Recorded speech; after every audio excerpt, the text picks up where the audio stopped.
الحمدللہ رب العالمین والصلاة والسلام علی سید المرسلین اما بعد فاعوذ باللہ من الشیطان الرجیم بسم اللہ الرحمن الرحیم الصلاة والسلام علیک یا رسول اللہ وعلی آلک واصحابک یا حبیب اللہ الصلاة والسلام علیک یا نبی اللہ وَعَلَىٰ آلِكَ وَأَصْحَابِكَ يَا نور اللہ۔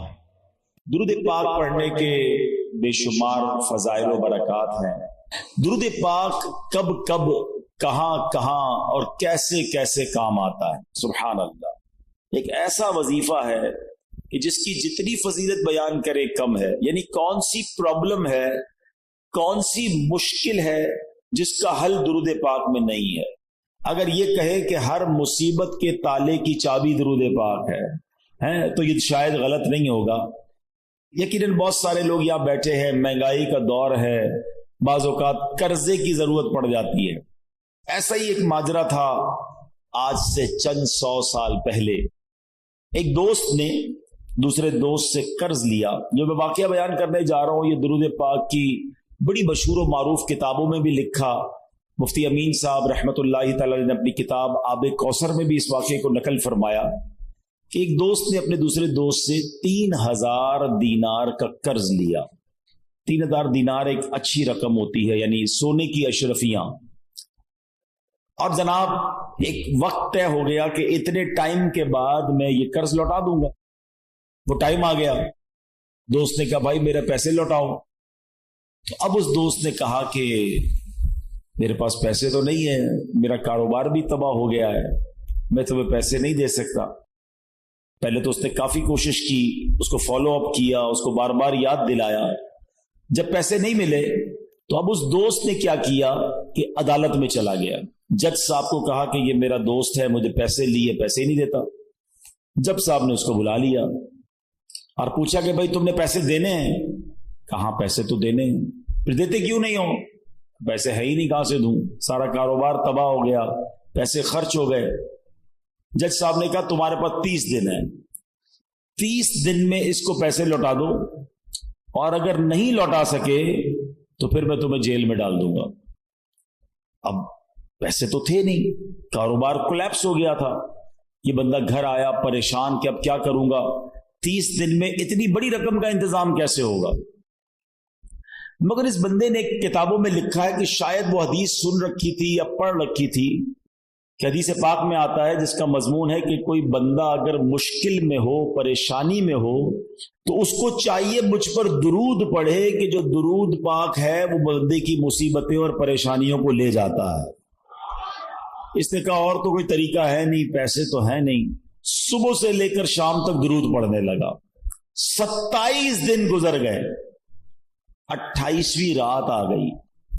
خواب میں جب سویا تو کسی نے آواز لگائی کہ گھبراؤ مت، تمہارا قرضہ ادا ہو جائے گا، علی بن عیسیٰ وزیر کے پاس جاؤ، وہ تمہارا قرضہ ادا کر دے گا۔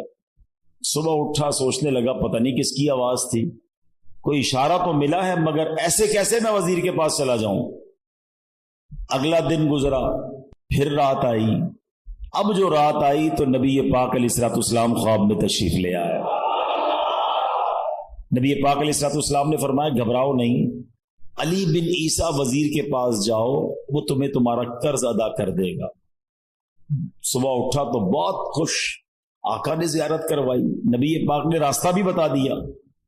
اب دن کون سا آ چکا ہے؟ 29واں دن آ گیا ہے، آخری دن ہے، اگلے دن کورٹ میں جانا ہے۔ اچانک خیال آیا میں وزیر کے پاس جاؤں گا، اور وزیر نے کہا میں کیسے مانوں تمہیں نبی پاک نے بھیجا ہے، کوئی ایویڈنس، کوئی نشانی ہے؟ کوئی بھی آ کے کہہ سکتا ہے مجھے نبی پاک علیہ الصلوۃ والسلام نے بھیجا ہے۔ اب اسی تذبذب میں، اسی ہیزیٹیشن میں یہ والا دن بھی گزر گیا، مگر درود پڑھتا رہا۔ رات پھر ہوئی تو نبی پاک علیہ الصلوۃ والسلام پھر خواب میں تشریف لائے۔ نبی پاک نے فرمایا علی بن عیسیٰ وزیر کے پاس جاؤ، تمہارا قرضہ ادا کرے گا۔ کہ حضور کیسے جاؤں گا، اور اگر مجھے کوئی نشانی مانگی تو میں کیا نشانی بتاؤں گا؟ پیارے آقا علیہ الصلوۃ والسلام نے فرمایا اسے جا کر کہنا کہ تم 5000 بار روزانہ صبح فجر کی نماز کے بعد درود پاک پڑھتے ہو، یہ راز صرف تمہیں پتا ہے، تمہارے رب کو پتا ہے، اور کسی کو نہیں پتا. اور جب تک گنتی پوری نہیں ہوتی تم کسی سے بات بھی نہیں کرتے. بس اب صبح اٹھا تو دیوانہ جھوم رہا ہے، سیدھا پہنچ گیا وزیر کے پاس. یہی وہ دن ہے جس دن عدالت میں بھی جانا ہے، مگر صبح صبح پہنچ گیا وزیر کے پاس. وزیر اپنے درباریوں کے ساتھ، اپنے دوستوں کے ساتھ بیٹھا تھا. کہا پیغام دیجئے وزیر صاحب سے کہ مجھے آپ سے ملاقات کرنی ہے، بڑا امپورٹنٹ، بڑا اہم پیغام لایا ہوں. وزیر صاحب نے جب یہ سنا تو کہا پوچھو کس کا پیغام لایا ہو؟ باہر سے جواب دیا کہ میں نبی پاک علیہ الصلوۃ والسلام کا پیغام لایا ہوں. اب وزیر تھا تو عاشق رسول، فوراً اندر بلایا کہ فرمائیے کیا پیغام ہے؟ کہ نبی پاک علیہ الصلوۃ والسلام نے تمہارے پاس بھیجا ہے اور 3000 دینار مجھ پر قرضہ ہے، آپ میرا قرضہ ادا کر دیں. تو وزیر صاحب نے کہا بات تو بڑی زبردست ہے، لیکن اگر کوئی نشانی ہو میں کیسے مان لوں کہ آپ کو پیارے آقا علیہ الصلوۃ والسلام نے بھیجا ہے؟ کہا خالی ہاتھ نہیں بھیجا، آقا نے نشانی بھی بتائی ہے. کہا بتائیے نشانی کیا ہے؟ کہا نشانی یہ ہے کہ آپ روزانہ صبح فجر کی نماز کے بعد 5000 بار درود پاک پڑھتے ہیں، اور یہ راز صرف آپ کو معلوم ہے، آپ کے رب کو معلوم ہے. وزیر تو جھوم اٹھا نا، اس کے تو درود پاک مقبول ہو گئے. کہتا مرحبا یا رسول اللہ. اپنے کمرے میں گیا، واپس آیا، 3000 دینار نہیں، وہ 9000 دینار لے کر آیا. کہتے پہلے 3000 تو نبی پاک کا حکم، آقا کا حکم سر آنکھوں پر، لبیک یا رسول اللہ، یہ لیجئے. دوسرے 3000 آپ نے میرے گھر تک قدم رنجہ فرمایا، اتنی پیاری خوشخبری سنائی، یہ اس کا تحفہ ہے. تیسرے 3000 لیجئے کہ اب اپنے بچوں کے لیے اس سے کوئی کاروبار وغیرہ شروع کریں اور ایک وعدہ بھی کر کے جائیں. اب زندگی میں آپ کو جب بھی کوئی کام پڑے نا، آپ نے کہیں اور نہیں جانا، مجھے خدمت کا موقع دینا ہے. اللہ اکبر. یہ دیوانہ تو خوش. اب پہنچ گیا عدالت میں. اچھا وہاں عدالت میں سارے یہ سوچ رہے ہیں، ایوری بڈی ایکسپیکٹنگ کہ یہ تو آئے گا، آ کر کہے گا پیسے ویسے ہیں نہیں، جج صاحب نے اس کو جیل میں ڈالنا ہے. یہ تو گیا، جاتے ہی جج صاحب کے ہاتھ میں 3000 دینار رکھ دیے کہ جج صاحب یہ لیجئے، میری جو قرضہ تھا میرے دوست کو دے دیجئے. جج نے کہا ٹھہرو، یہ بتاؤ آئے کدھر سے پیسے؟ تم تو کہتے تھے کاروبار نہیں، تم تو کہتے تھے حالات خراب ہیں، کھانے کو پیسے نہیں، 3000 دینار لے کر آ گئے. اب اس دیوانے نے بھرے کوٹ میں، بھری عدالت میں گویا زبان حال سے یہ کہنا شروع کر دیا کہ اتنا دیا سرکار نے مجھ کو، اتنی میری اوقات نہیں، یہ تو کرم ہے ان کا، ورنہ مجھ میں تو ایسی بات نہیں. اس نے پورا واقعہ ہی سنا دیا عدالت میں. اچھا اس زمانے کے جج بھی کیسے ہوتے تھے؟ سنو، وہ جج صاحب اپنے سیٹ سے اٹھے، اپنے چیمبر میں، اپنے کمرے میں چلے گئے، عدالت لگی ہوئی ہے. تھوڑی دیر بعد آتے ہیں اور 3000 دینار جو ہے اس بندے کے ہاتھ میں دے کر کہتے ہیں کیا سارا ثواب علی بن عیسیٰ لے جائے گا؟ میں بھی تو نبی پاک کا امتی ہوں، تمہارا قرضہ میں ادا کرتا ہوں. اچھا اب یہ سارا ماجرا وہ دوست بھی دیکھ رہا ہے جس نے کیس کیا تھا. اس نے کہا جج صاحب ٹھہریے، ایسا کرم اس پر ہوا ہے، میں اس سے پیسے لے کر کیا کروں گا؟ قلم اور کاغذ لائیے، میں اپنا قرضہ ہی معاف کر دیتا ہوں. اچھا اب یہ عاشق رسول جج صاحب کو کہتا ہے جج صاحب ہوں تھوڑے پیسے تو واپس لے لو، اب اپنے پیسے تو اب واپس لے لو، میں نے کیا کرنا ہے، قرضہ ہی معاف ہو گیا. اور جج کہتا ہے بھائی اللہ کے رسول کے نام پر پیسے نکالے ہیں، اب یہ پیسے میں نے واپس نہیں لینے، یہ پیسے تم اپنے ساتھ ہی لے جاؤ. اب یہ دیوانہ جو ایک رات پہلے 1 روپیہ نہیں ہے، صبح اس کو اس بات کا خوف ہے کہ مجھے گرفتاری دینی ہے، اب 12000 دینار لے کر اپنے گھر کو واپس جا رہا ہے. تو یہ درود پاک ہے، یہ نبی پاک کی طرف لو لگانا ہے. بس نظر پڑنے کی دیر ہے، توجہ ہونے کی دیر ہے. وہ شاعر کہتے ہیں نا، یاد رکھو اگر اٹھ گئی ایک نظر، بس وہ نظر چاہیے. یاد رکھو اگر اٹھ گئی ایک نظر، جتنے خالی ہیں سب جام بھر جائیں گے. ہمیں وہ نظر درکار ہے، اور وہ نظر کیسے ہوگی کہ ان کی بارگاہ میں درود پاک کا نذرانہ ہو، ان کی سنتوں پر عمل کرنے والی زندگی ہو، نبی پاک کی رضا والے کام ہو. پھر دیکھیں آقا جب نگاہ عنایت فرماتے ہیں، بہت سارے لوگ ملتے ہیں، پرچیاں دیتے ہیں، بیماری ہے، قرضہ ہے، پریشانی ہے، جناب گھر میں بڑے مسائل ہیں، جس کام میں ہاتھ ڈالتا ہوں وہ کام برباد ہو جاتا ہے. سنو بریلی کے تاجدار، سب باتوں کا سولوشن کیا دے رہے ہیں، حل کیا بتا رہے ہیں؟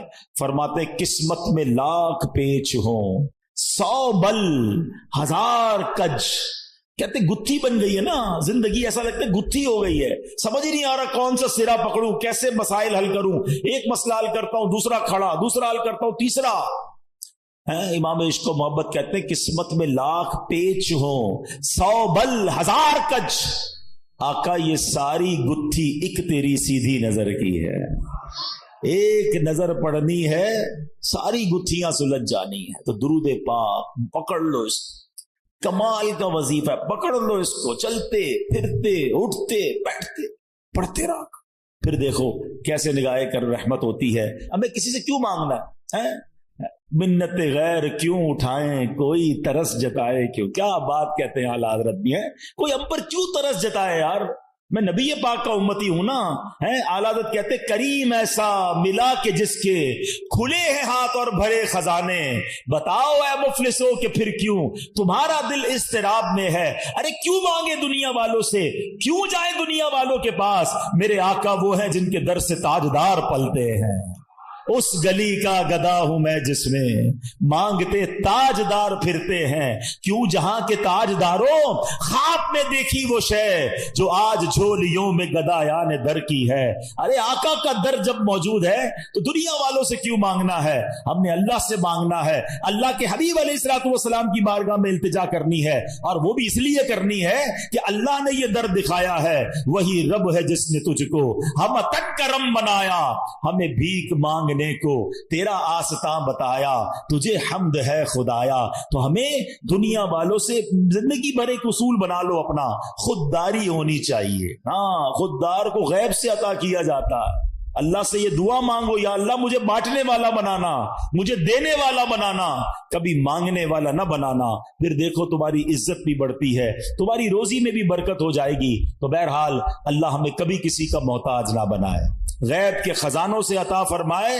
درود پاک پڑھتے رہیے، جھولیاں بھری جاتی رہیں گی. ایک بار پھر محبت کے ساتھ باواز بلند درود پاک پڑھ لیں. صلو علی الحبیب محمد صلی اللہ علیہ وسلم. آج ماشاءاللہ درود پاک پر کافی زبردست کلام ہوا. ایک اور شاندار وظیفہ، اللہ اکبر، بلکہ شاید میں یہ کہوں تو غلط نہیں ہوگا کہ افضل ترین وظیفہ. جی ہاں، آج اس پر بات کریں گے، اور وہ کتنا اہم ہے ہماری زندگی میں، ہمارے ایمان کے لیے، وہ بھی انشاءاللہ پتہ چل جائے گا.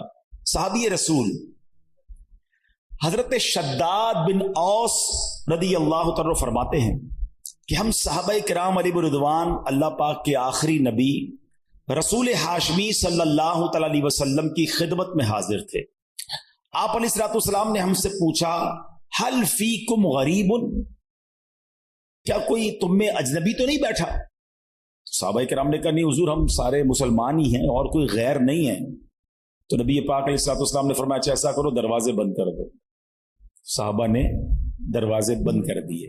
اب آپ علیہ الصلوۃ والسلام نے فرمایا ارفعوا ایدیکم وقولوا لا الہ الا اللہ، ہاتھ اوپر اٹھا لو اور لا الہ الا اللہ پڑھنا شروع کر دو. حضرت شداد بن اوس کہتے ہیں ہم سب نے ہاتھ اوپر اٹھائے اور کلمہ پاک پڑھنا شروع کر دیا.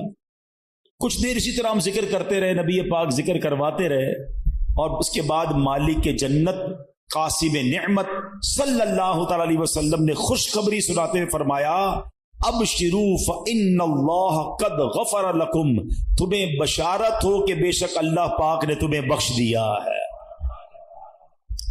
مزید آپ علیہ الصلوۃ والسلام نے یہ بھی فرمایا کہ الحمدللہ، اے اللہ پاک تو نے مجھے یہ پاکیزہ کلمہ دے کر بھیجا، اسے پڑھنے کا حکم دیا اور اس پر جنت کا وعدہ بھی فرمایا، بے شک تو اپنے وعدے کے خلاف نہیں کرتا.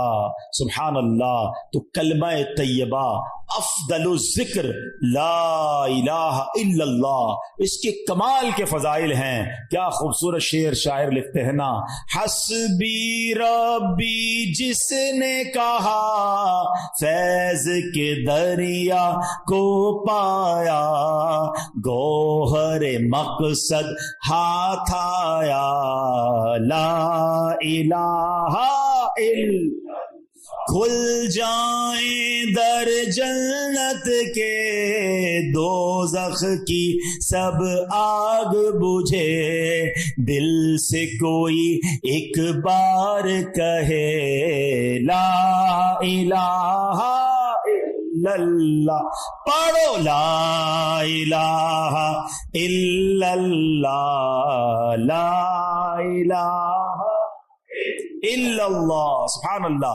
کلمہ طیبہ کے بہت فضائل ہیں، یاد رہے یہ افضل ترین ذکر بھی ہے، بہترین وظیفہ بھی ہے۔ یہی کلمہ پڑھ کر غیر مسلم مسلمان ہوتا ہے، یہی مبارک کلمہ سچے دل سے پڑھنے کی برکت سے غیر مسلم کے سب گناہ دھل جاتے ہیں اور وہ جنت کا حقدار بن جاتا ہے۔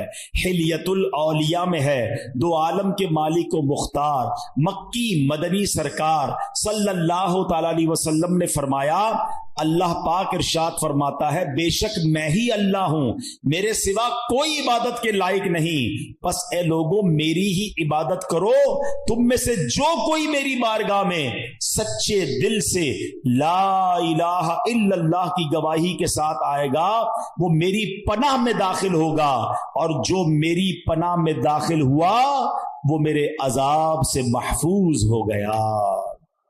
کیا بات ہے، سبحان اللہ۔ کلمہ طیبہ کے مختلف نام ہیں، یاد رکھیے گا، لا الہ الا اللہ محمد الرسول، مل کر پڑھ لیں، لا الہ الا اللہ محمد الرسول اللہ صلی اللہ تعالی علیہ وسلم۔ اس کے بہت سارے نام ہیں، اس کا ایک نام کلمہ توحید بھی ہے، کلمہ اخلاص بھی ہے، اسے کلمہ احسان بھی کہتے ہیں، اسے کلمۃ التقوی بھی کہتے ہیں۔ اس مبارک کلمے کا ایک نام کلمہ ثابتہ یعنی ثابت شدہ کلمہ، پکا کلمہ، نام مٹنے والا کلمہ، ہمیشہ رہنے والا کلمہ بھی ہے۔ سبحان اللہ، اتنے حدیث اور اتنے فضائل ہیں اس کے بارے میں۔ صحابی رسول حضرت ابو ہریرہ رضی اللہ تعالیٰ عنہ فرماتے ہیں، میں نے اللہ پاک کے آخری نبی رسول ہاشمی صلی اللہ تعالیٰ علیہ وسلم کی خدمت میں عرض کی، یہ بخاری شریف کی حدیث ہے کہ یا رسول اللہ صلی اللہ تعالیٰ علیہ وسلم، قیامت کے دن آپ کی شفاعت سے حصہ پانے والے خوش نصیب لوگ کون ہوں گے؟ فرمایا، اے ابو ہریرہ، میرا گمان یہی تھا کہ تم سے پہلے مجھ سے کوئی یہ بات نہیں پوچھے گا۔ نبی پاک کو یہ بھی پتا تھا سوال کون پوچھے گا مجھ سے۔ فرمایا، کیونکہ میں حدیث سننے کے معاملے میں تمہاری حرص کو جانتا ہوں۔ پھر فرمایا، اے ابو ہریرہ، قیامت کے دن میری شفاعت پانے والا خوش نصیب وہ ہوگا جو سچے دل سے لا الہ الا اللہ کہے گا۔ ایک بار پھر پڑھ لیں، لا الہ الا اللہ محمد الرسول اللہ صلی اللہ تعالی علیہ وسلم۔ حضرت عثمان بن مالک رضی اللہ تعالیٰ سے روایت ہے، رسول رحمت شفیع امت صلی اللہ تعالی علیہ وسلم نے فرمایا، جو بندہ صرف اور صرف اللہ پاک کی رضا کی خاطر لا الہ الا اللہ کہے، بے شک اللہ پاک اس پر دوزخ حرام فرما دیتا۔ ایک بار پھر پڑھ لیں، لا الہ الا اللہ محمد الرسول اللہ صلی اللہ تعالی علیہ وسلم۔ اللہ پاک کے آخری نبی رسول ہاشمی صلی اللہ تعالی علیہ وسلم نے فرمایا، من مات وہو یعلم انہ لا الہ الا اللہ دخل الجنہ، یعنی جو اس حال میں مرا کہ وہ جانتا ہے اللہ پاک کے سوا کوئی عبادت کے لائق نہیں تو وہ جنت میں داخل ہوگا۔ ایک حدیث پاک میں ہے، پیارے آقا مکی مدنی مصطفیٰ صلی اللہ علیہ وسلم نے فرمایا، ثمن الجنتی لا الہ الا اللہ۔ بڑی پیاری حدیث ہے، اتنی مختصر ہے مگر کیا پیاری بات فرما دی۔ آپ کہیں جناب مجھے ڈیفنس میں بنگلہ چاہیے، آپ اگلا سوال ہوگا کتنے کا ہے، قیمت کیا ہے، پرائس کیا ہے، مجھے فلاں والا نیا موبائل چاہیے، ہاں مجھے بھی چاہیے، قیمت تو بتاؤ۔ اچھا جناب فلاں قسم کی گاڑی چاہیے، مگر یہ تو بتاؤ کتنے کی ہے، جیب میں پیسے ہوں گے تو لوں گا نا۔ اب اگر آپ سے کوئی کہے کہ جنت کی قیمت کیا ہے، جنت کا سمن کیا ہے، جنت کا داخلہ کیسے ملے گا، آئے ہائے، نبی پاک نے ایک لائن میں جنت کی قیمت بیان فرما دی۔ آقا فرماتے ثمن الجنہ لا الہ الا اللہ، آقا فرماتے جنت کی قیمت لا الہ الا اللہ۔ پھر پڑھ لو لا الہ الا اللہ محمدر رسول اللہ صلی اللہ علیہ وسلم. ایک اور روایت میں ہے رسول اکرم نور مجسم صلی اللہ تعالی علیہ وسلم نے فرمایا مفاتیح الجنتی شہادت لا الہ الا اللہ، جنت کی چابیاں لا الہ الا اللہ کی گواہی دینا ہے. اللہ اکبر سبحان اللہ، یہ ہے کلمہ طیبہ، یہ ہے سبحان اللہ کلمہ طیبہ کی برکتیں. سبحان اللہ. اب ایک عجیب سا واقعہ آپ کو سناتا ہوں، اور واقعہ ہے حضرت بایزید بسطامی کا. حضرت بایزید بسطامی رحمت اللہ تعالی علیہ ایک مرتبہ سفر میں تھے. آپ کو غیب سے آواز آئی اے بایزید سمعان نامی شہر میں جاؤ، وہاں کے غیر مسلموں کے ساتھ ان کے عید کے اجتماع میں شرکت کرو. بایزید فرماتے ہیں کہ اللہ پاک کی پناہ، میں غیر مسلموں کے تہوار میں شرکت کروں؟ آپ نے کہا کہ نہیں، یہ میرے لیے پیغام نہیں ہو سکتا. رات سوئے، خواب میں پھر یہی آواز آئی بایزید جاؤ اور غیر مسلموں کے فلاں تہوار میں عید میں شرکت کرو. پھر یہ کہتے میں اٹھ گیا، خواب سے کانپنے لگا، سوچ رہا تھا کہ یہ کس کی آواز ہے، مجھے کون پیغام دے رہا ہے، کہیں شیطان کی طرف سے تو نہیں. کہہ رہے میں بیدار تھا تو جاگتے میں آواز آئی اے بایزید ڈرنے کی ضرورت نہیں، تم میرے فرما بردار ہو، مگر غیر مسلموں والا لباس پہنو، ان کے اجتماع میں جاؤ، ایک راز ہے اس میں. اب حضرت بایزید اللہ کے برگزیدہ بندوں میں سے اب سمجھ گئے کہ یہ شیطان کی طرف سے آواز نہیں ہے، یہ رحمان کی طرف سے پیغام ہے. آپ نے لباس پہنا اور آپ چلے گئے غیر مسلموں کے تہوار میں. اب سارے بہت بڑا میدان، بہت بڑا میلہ، سب لوگ اپنے سب سے بڑے عالم کے انتظار میں بیٹھے ہیں. کچھ دیر بعد ان کا عالم آیا، سب لوگ بیٹھ گئے، اس نے تقریر کرنی تھی، مگر جیسی وہ عالم تقریر کرنے کھڑا ہوا نا، وہ کپ کپانے لگا، وہ لرزنے لگا، اور وہ کہتا ہے کہ لوگوں نے کہا اے سردار آپ تقریر شروع کیجئے. تو کہتا ہے کہ تو ہمارے اجتماع میں ایک محمدی بیٹھا ہے، ایک اللہ کے آخری نبی کا امتی بیٹھا ہے، اور وہ تمہارے دین کا امتحان لینے آیا ہوا ہے، اس لیے میری آواز ہی نہیں نکل رہی ہے. پھر اس نے بلند آواز سے کہا اے محمدی، اے اللہ کے آخری نبی کے امتی کھڑے ہو جاؤ. حضرت بایزید بسطامی کھڑے ہو گئے. تو اس عالم کہتا میں تم سے کچھ سوال کروں گا، تم نے جواب دیا تو اس کے بعد ہم ساری باتیں تمہاری مانیں گے، اور اگر تم جواب نہ دے سکے تو ہم تمہیں قتل کر دیں گے. حضرت بایزید بسطامی تو ولیوں کے سردار تھے. آپ نے کہا پوچھو جو پوچھنا ہے. اس غیر مسلم نے بھرے مجمع میں 61 سوال کیے، 61 کوسچن کیے حضرت بایزید بسطامی سے. حضرت بایزید بسطامی نے سب کے سب ٹھیک جواب ارشاد فرما دیے. حضرت بایزید بسطامی نے اسے سوال کیا، تم نے کر لیے سوال، اب میں سوال کرتا ہوں، بتاؤ آسمانوں اور جنت کی چابی کیا ہے؟ تو جو غیر مسلموں کا عالم تھا نا، وہ کہتا ہے آسمانوں اور جنت کی چابی کلمہ طیبہ لا الہ الا اللہ محمد الرسول اللہ ہے. اللہ پاک نے اس کی زبان پر حق جاری کر دیا. اب اپنے اتنے بڑے عالم کی آواز سن کر، اس کا جواب سن کر، اس میدان میں ہزاروں غیر مسلم تھے، سب کے سب کلمہ پڑھ کر مسلمان ہو. اللہ اکبر، یا رسول یا اللہ. جاری رہے گا فیضان کلمہ طیبہ. اچھا، اب یہاں بڑی خوبصورت بات علماء نے لکھی کہ کلمہ طیبہ کے فضائل تو بہت سارے، لیکن اس کے تقاضے پورے کرنا بھی ضروری ہے. فرمایا کہ حضرت زید بن ارقم رضی اللہ عنہ سے روایت ہے، رسول ذیشان مکی مدنی سلطان علیہ الصلوۃ والسلام نے فرمایا جس نے اخلاص کے ساتھ لا الہ الا اللہ کہا وہ جنت میں داخل ہوگا. صحابہ کرام نے عرض کی یا رسول اللہ صلی اللہ تعالی وسلم کلمہ طیبہ کا اخلاص کیا ہے؟ فرمایا یہ کہ بندہ اللہ پاک کی حرام کردہ چیزوں سے بچتا رہے. اب ایسا نہیں صرف لا الہ الا اللہ پڑھتا رہے بھائی جنت میں چلے جائیں گے. ایک مرتبہ وہاب بن منبہ رحمۃ اللہ تعالی کی خدمت میں عرض کیا گیا کیا کلمہ طیبہ جنت کی چابی نہیں ہے؟ فرمایا کیوں نہیں ہے، بالکل ہے، لیکن ہر چابی کے دندانے ہوتے ہیں نا. اگر تم ان دندانوں کے بغیر تالا کھولنا چاہو گے تو تالا نہیں کھلے گا. سبحان اللہ، کتنی پیاری مثال دے دی کہ کلمہ طیبہ جنت کی چابی ہے.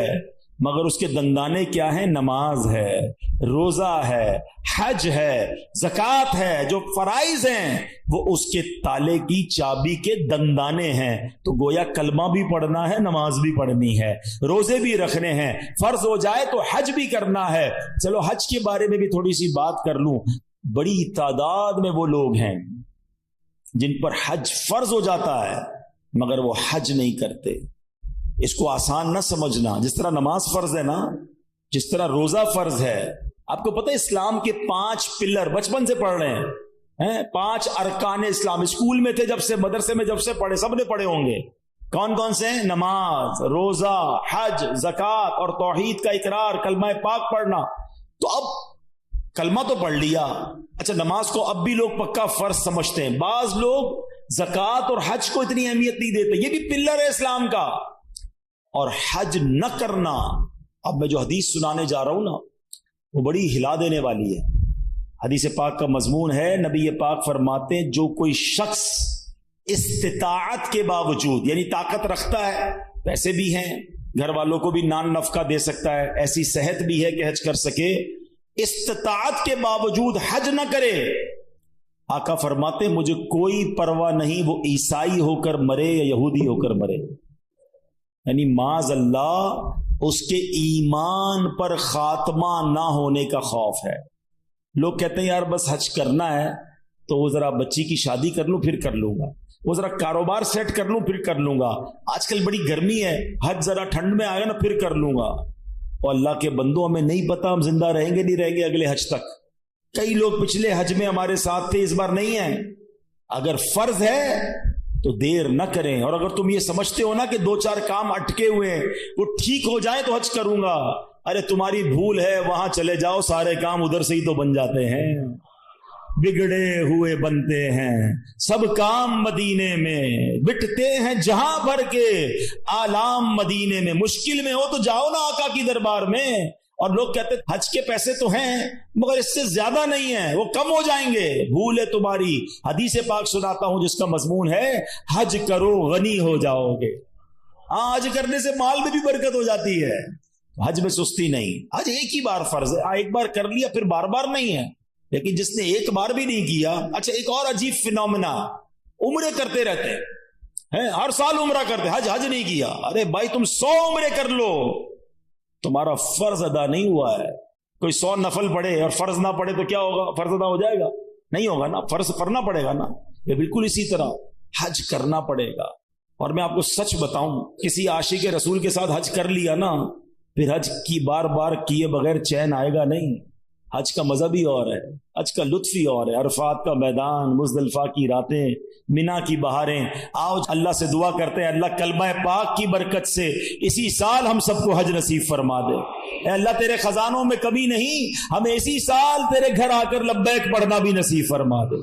میرے رب کے خزانوں میں کمی نہیں ہے، لیکن حج کرنے کی پکی نیت رکھو، اور اگر حج فرض ہو گیا تو اس کی تاخیر نہ کریں۔ تو پتہ چلا کلمہ جو ہے وہ جنت کی چابی تو ہے، لیکن جناب والا اس کے دندانے بھی ہیں، اور اس کے دندانے کیا ہیں؟ اس کے دندانے یہ ہیں کہ نماز پڑھے، روزہ رکھے، اور حج فرض ہو تو حج ادا کرے، زکوٰۃ کی شرائط پائے جائیں تو زکوٰۃ دے، پھر دیکھیں انشاءاللہ یہ جنت کی چابی کیسے کام کرتی ہے۔ حضرت نوح علیہ السلام نے ایک بار اپنے بیٹے کو کمال کی نصیحت فرمائی۔ حضرت نوح علیہ السلام کا آخری وقت آ گیا، آپ نے اپنے بیٹے کو نصیحت کرتے ہوئے فرمایا بیٹا میں تمہیں 2 باتوں کا حکم دیتا ہوں اور 2 باتوں سے منع کروں گا۔ بیٹا میں تمہیں حکم دیتا ہوں کہ کلمہ طیبہ لا الہ الا اللہ کی کثرت کرتے رہو۔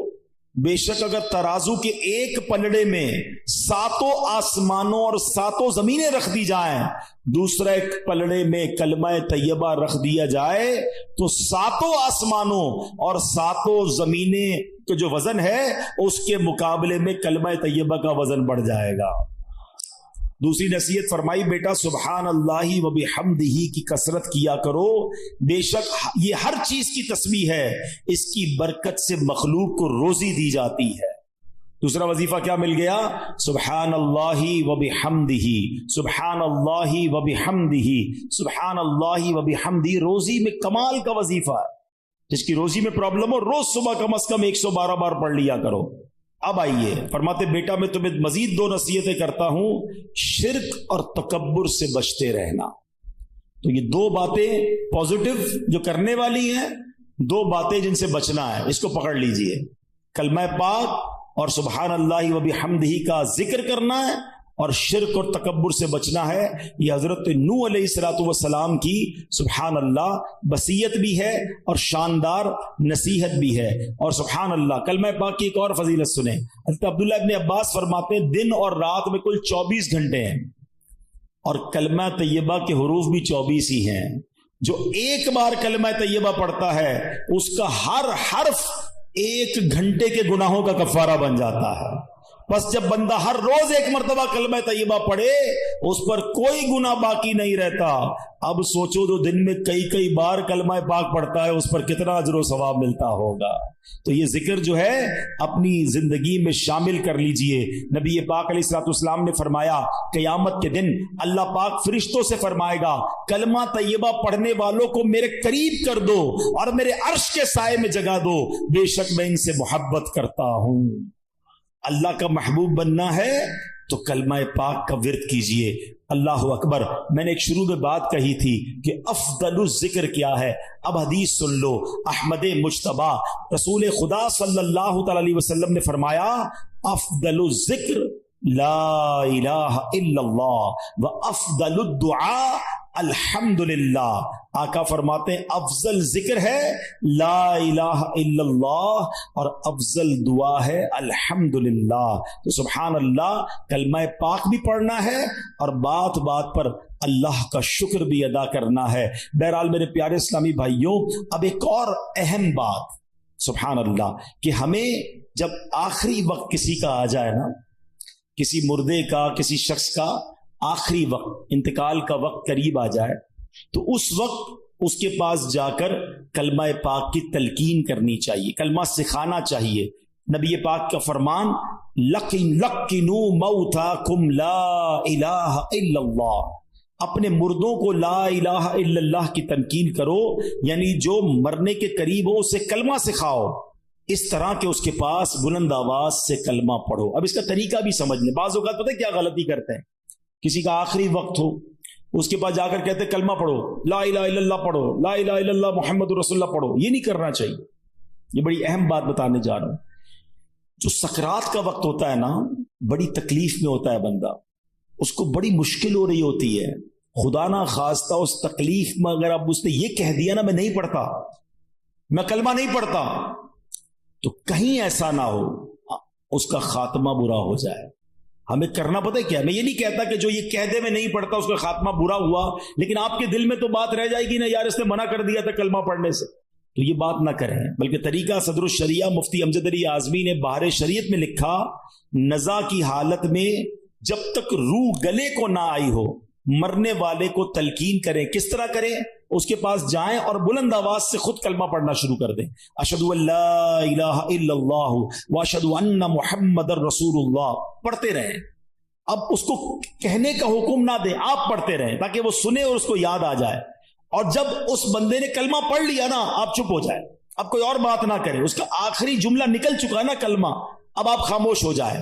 ہاں اگر کلمہ پڑھنے کے بعد اس سے پھر کوئی بات کر دی, اب دوبارہ آپ بلند آواز سے کلمہ پڑھنا شروع کر دیں.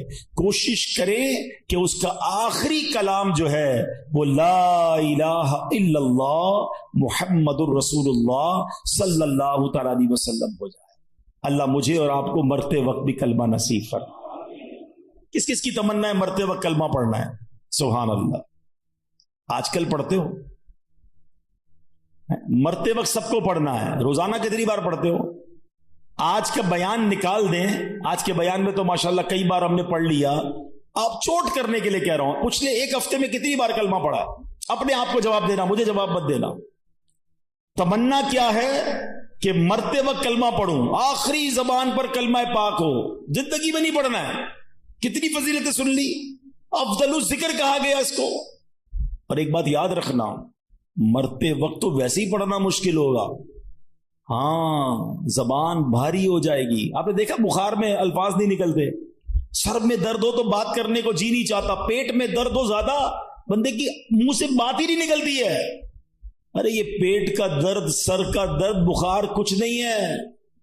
اللہ عافیت رکھے، کتابوں میں لکھا موت کا ایک جھٹکا تلوار کے 1000 وار سے زیادہ سخت ہے. کیسے پڑھو گے کلمہ جب پوری زندگی نہیں پڑھتے تھے؟ یہ سوچنے والی بات ہے. ایک بزرگ کی بات مجھے ایسی دل پہ لگی ہے، یقین کرے. کیا جملہ کہہ گئے، کہتے ہیں اپنی زبان کو کلمے کا عادی بناؤ تاکہ جس دن زبان بھاری ہو جائے اس دن تمہاری زبان سے کلمہ ادا ہو جائے. عادت ہوگی تو نکلے گا نا. عادت ہی نہیں ہے کلمہ پڑھنے کی، کئی دن گزر جاتے ہیں. ارے ہونا کیا چاہیے کہ میں صبح ایک تسبیح کلمہ پاک کی پڑھوں، شام ایک تسبیح کلمہ پاک کی پڑھوں، جب موقع ملے زبان سے لا الہ الا اللہ محمد الرسول اللہ نکلتا رہے. پڑھتے ہی نہیں ہیں. اچھا اس کو میں ایک اور طریقے سے سمجھاتا ہوں. یہ جو گندی محفلیں، بری محفلیں، برے دوستوں کے ساتھ بیٹھتے نہ بیٹھا کرو. ہیں گانے سننا، فلمیں دیکھنا، غیبتیں کرنا، گالیاں دینا. پہلے ایک بات یاد رکھیں، یہ جو ہمارا دماغ ہے نا، کمپیوٹر کا سی پی یو پتہ ہے آپ، اس میں کیا ہوتا ہے؟ ڈیٹا ہوتا ہے. آپ سرچ کریں وہ نکال کے دے دیتا ہے. یہ دماغ اللہ پاک نے ایسا کمپیوٹر دیا ہے ہمیں، ایسا سی پی یو دیا ہے جس کو ڈیلیٹ کرنے کی بھی حاجت نہیں ہے. دنیا کے موبائل بھر جاتے ہیں، بھائی تھوڑی سی ویڈیو ڈال دو، کمپیوٹر میں جگہ ختم ہو جاتی ہے. 50 سال کا ہو گیا ہوں میں، میرے بچپن کی ویڈیو بھی دماغ میں موجود ہے. سب کے ساتھ ایسا ہے نا. آپ کو بچپن کے کئی واقعات ایسے یاد ہیں جیسے آپ کی آنکھوں کے سامنے فلم چلتی ہے. یہ کدھر سیو ہے؟ ادھر سیو ہے. جس کا نام لیتا ہوں اس کی تصویر آ جاتی ہے دماغ میں. کیسے آتی ہے؟ یہ سب کی تصویریں سیو ہیں. دنیا بھر کے ممالک دیکھے، وہ دماغ میں سیو ہیں. سب باتیں اللہ پاک نے یہ ایسی کمال کی چیز دی ہے، سیو ہیں. لیکن اگر گندی باتیں بھی سیو ہیں نا تو پھر یہ خیالات میں بھی آتی ہیں. نماز میں برے خیالات لوگوں کو آتے ہیں کیونکہ فلمیں دیکھ کے نماز پڑھنے آتے ہیں نا. اور یہ بری باتیں جو دیکھو، اس سی پی یو میں جانے کا طریقہ کیا ہے؟ ان پٹ ہمارے دل و دماغ میں جانے کے 3 راستے ہیں. ایک بات یاد رکھیے گا، 3 دروازے ہیں: دیکھنا، بولنا اور سننا. یہ 3 راستے ہیں، یہ شٹر ہیں سمجھ لو. ان تینوں راستوں کو پاک کر لو تاکہ اندر جو بھی جائے گا وہ پاک و صاف ہی جائے گا. جب پاک گیا نا اندر تو جھٹکا لگے گا تو نکلے گا کیا؟ پاک ہی نکلے گا نا. مثال کے طور پہ یہ گلاس ہے، اس میں پانی ہے. کوئی بھائی ادھر سے گزرے اور اس کو ٹھوکر لگا دے، کیا گرے گا اس میں سے؟ بتاؤ نا. پانی گرے گا، دودھ گرے گا. دودھ کیوں نہیں گرے گا؟ اس میں ہے ہی نہیں دودھ. مولانا صاحب کیا ہو گیا آپ کو؟ دودھ تو جب گرے گا نا جب گلاس میں دودھ ہوگا. اچھا اس میں تھوڑا سا شربت ملا دوں، لال شربت ہو جائے، اب دھکا لگے گا تو کیا گرے گا؟ شربت گرے گا. سمجھ رہے ہو نا میری بات؟ یہ پریکٹیکل سے سمجھا رہا ہوں آپ کو. برتن میں جو ہوتا ہے وہی چھلکتا ہے. برتن میں جو ہوتا ہے ایسا ہی ہے. اب آؤ میں سمجھاتا ہوں. جس کے دماغ میں بری باتیں ہیں نا، گندی باتیں ہیں، بری محفلوں میں بیٹھا ہے، غلط دیکھ رہا ہے، غلط سن رہا ہے، غلط بول رہا ہے، جب دھکا لگتا ہے نا پھر وہی باہر نکلتا ہے. آپ دیکھ لیں اچھے خاصے نیک نمازی جھگڑا ہو جائے کسی سے، ارے باپ رے باپ ایسی گالیاں نکلتی ہیں. بندہ کہ اس کو کیا ہو گیا یار؟ پتہ چلتا ہے کہیں بیٹھتا ہے گالیاں سنتا ہے، ٹھیک ہے نا. اور کسی شریف النفس آدمی جس نے کبھی گالیاں سنی ہی نہیں ہے، بیٹھتا ہی نہیں بری صحبت میں، اس کو دھکا دے دو، اس سے کسی کا جھگڑا ہو جائے، وہ کہے گا یار نہیں مارو مجھے، کیوں لڑ رہے ہو بھائی؟ نہیں بھائی نہیں کرو. اس کے منہ سے گالی نکلے گی نہیں کیونکہ اندر گندا نہیں ہے. چلو ایک اور ایگزامپل، ایک اور مشورہ، ایک اور طریقہ.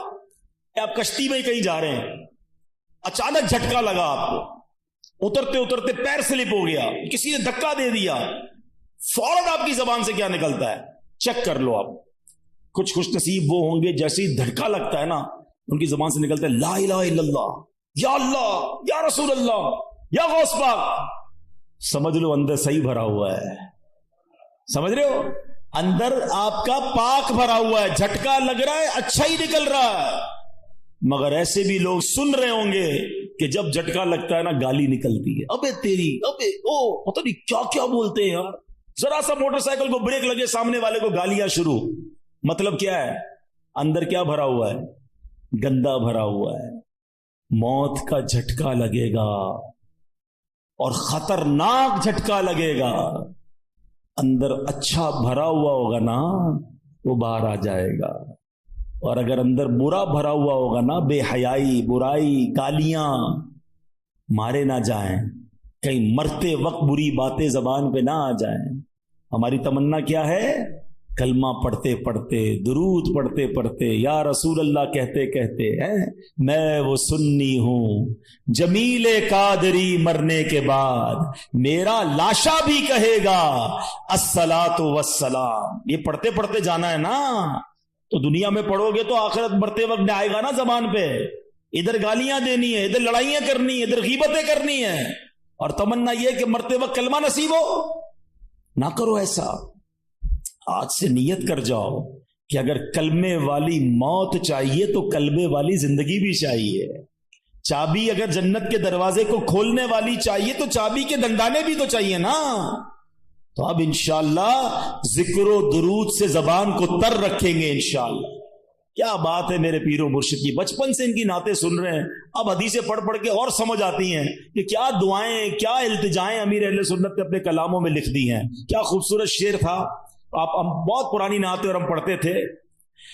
ذکر و درود ہر گھڑی ورد زباں رہے، ورد زباں رہے، میری فضول گوئی کی عادت نکال دو، میری فضول گوئی کی عادت نکال دو۔ تو اب نیت کرتے ہیں انشاءاللہ روزانہ کم از کم 313 بار درود پاک اور 200 بار کلمہ پاک پڑھیں گے انشاءاللہ۔ اچھا، کلمہ پاک میں ایک ہدف بتاتا ہوں آپ کو۔ اچھا، وہ کوشش کریں، 1 مہینے کا ٹارگٹ دے رہا ہوں آپ کو، اللہ کرے کہ مجھے اور آپ کو اس بار حج کی سعادت مل جائے تو ادھر کر لیں گے انشاءاللہ، ادھر نہیں جا سکے تو ادھر کر لیں گے۔ اب وہ وظیفہ ایسا ہے آپ کا ایمان تازہ ہو جائے گا۔ بس یہ میرا بیان میں اب اینڈ کر رہا ہوں، لیکن یہ وظیفہ سبحان اللہ حدیث سے سن لو۔ پہلے میں آپ کو اس کی فضیلت سنا دیتا ہوں۔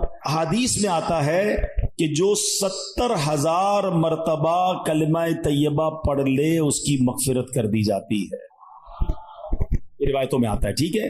70,000 پڑھنا ہے۔ اب یہ ضروری نہیں کہ ایک ہی محفل میں پڑھ لیں، آپ 1 مہینے کا ٹارگٹ رکھ لیں کہ یار اس مہینے 70,000 پورے کر لوں گا۔ اب اس پہ فرمائے لا الہ الا اللہ، لا الہ الا اللہ پڑھتا رہے، ہر 100 کے بعد ایک بار محمد الرسول اللہ صلی اللہ تعالی علیہ وسلم پڑھ لے۔ اب اس کے بارے میں سبحان اللہ ایک بڑی خوبصورت روایت بھی ہے کتابوں میں۔ حضرت محی الدین ابن عربی ایک جگہ دعوت پہ تشریف لے گئے تو ایک لڑکا جو ہے اس کے بارے میں مشہور تھا کہ یہ صاحب کشف ہے، اس کو بہت ساری باتیں کشف سے معلوم ہو جاتی ہیں، آپ نے سنا تھا۔ تو وہ بچہ جو ہے وہ آپ کے پاس کھانا کھا رہا تھا، اچانک رونے لگا۔ تو آپ نے کہا کیوں رو رہے ہو؟ کہا میں نے اپنی ماں کو جہنم میں دیکھا ہے، اس کی ماں کا انتقال ہوا تھا۔ شیخ ابن عربی نے تھوڑے عرصے پہلے 70,000 بار کلمہ پاک پڑھا ہوا تھا، آپ نے دل ہی دل میں وہ کلمہ پاک اس کی مرحومہ والدہ کو ایصال ثواب کر دیا کہ میں اس کو ایصال کرتا ہوں۔ وہ لڑکا مسکرانے لگا، آپ نے اس کو بتایا نہیں؟ کہتا کیوں مسکرا رہے ہو؟ کہ میں نے ماں کو جنت دیکھا۔ شیخ ابن عربی نے کہا کہ میں نے اس کے کشف سے حدیث پہچان لی اور حدیث کی برکت سے اس کے کشف کو پہچان لیا کہ یہ واقعی غیب کی باتیں دیکھ لیتا ہے، اور حدیث کتنی صحیح ہے یہ بھی مجھے اس واقعے سے پتا چل گیا۔ تو پتا چلا میرے پیارے اسلامی بھائیوں، 70,000 بار کلمہ پاک۔ میں نے تو جب سے یہ حدیث پڑھی ہے نیت کر لی ہے، کچھ شروع بھی کر دیا ہے، میرے لیے بھی دعا کریں، آپ بھی ٹارگٹ لے لو۔ فضول باتیں یار، موبائل پہ گھنٹوں گزارتے ہیں، واک کرتے ہوئے کلمہ پاک پڑھنا شروع کر دے، تسبیحات میں لے، کتنی بار ہو جائے گا؟ لا الہ الا اللہ، لا الہ الا اللہ، لا الہ، 100 بار پورا ہو جائے، محمد الرسول اللہ صلی اللہ علیہ وسلم پڑھ لیں، انشاءاللہ یہ زبان کلمے کی عادی بھی ہو جائے گی۔ اچھا، پھر ضروری تھوڑی ایک بار 70,000 پڑھیں، اللہ توفیق دے، کیونکہ جب آپ پڑھو گے نا 70,000 بار، یہ دل جگمگ کرنے لگ جائے گا، کلمے سے محبت ہو جائے گی اور پڑھنے کو جی چاہے گا۔ کبھی کہنا یار چلو امی کے نام پہ 70,000، کبھی کہنا ابو کے نام پہ، اتنے تحفے دیے امی ابو نے، اور خاص طور کے جن کے ماں باپ چلے گئے ان کے لیے تو زیادہ اچھی نیت کریں گے۔ تو امی ابو کے نام پر جو ہے وہ ہم پڑھیں، پھر اللہ پاک توفیق دے تو پیر صاحب کے نام پہ پڑھ لیں، چلو ان کے ایصال ثواب کے لیے، غوث پاک کے ایصال ثواب کے لیے، تو انشاءاللہ بزرگوں کے ایصال ثواب کے لیے پڑھتے رہیں گے، کلمہ پاک کا ثواب تو ملے گا، بزرگوں کا فیضان بھی مل جائے گا انشاءاللہ۔ تو پڑھیں گے انشاءاللہ۔ چلو 3 بار مل کر پڑھ لیتے، لا الہ الا اللہ محمد الرسول اللہ، لا الہ الا اللہ محمد الرسول اللہ، لا الہ الا اللہ محمد الرسول اللہ صلی اللہ تعالی علیہ وسلم۔ اب دیکھو یہ دعوت اسلامی ہے، کیا پیارا ماحول ہے، کبھی پکڑ کر ہمیں درود پاک کی فضیلت بتاتے ہیں، کبھی کلمہ پاک کی فضیلت بتاتے ہیں، کبھی نماز کی طرف بلاتے ہیں، اللہ رسول کے ذکر کی طرف بلاتے ہیں۔ تو اس الٹی سیدھی محفلیں چھوڑ دو، الٹی سیدھی گیدرنگیں چھوڑ دو، اللہ رسول کے ذکر کی۔ اور پھر سبحان اللہ، ہر جمعرات اجتماع میں ذکر الہی کروایا جاتا ہے۔ ہاں، کوئی بندہ یہ کہہ سکتا ہے بھائی میں تو ہر ہفتے کلمے کی ورد کرتا ہوں، کیسے کرتا ہوں؟ ہر ہفتے اجتماع میں جاتا ہوں، اجتماع میں تو ماشاءاللہ ذکر الہی کروایا جاتا ہے۔ تو نیت کر لیں، انشاءاللہ ہر جمعرات پابندی سے آئیں گے انشاءاللہ۔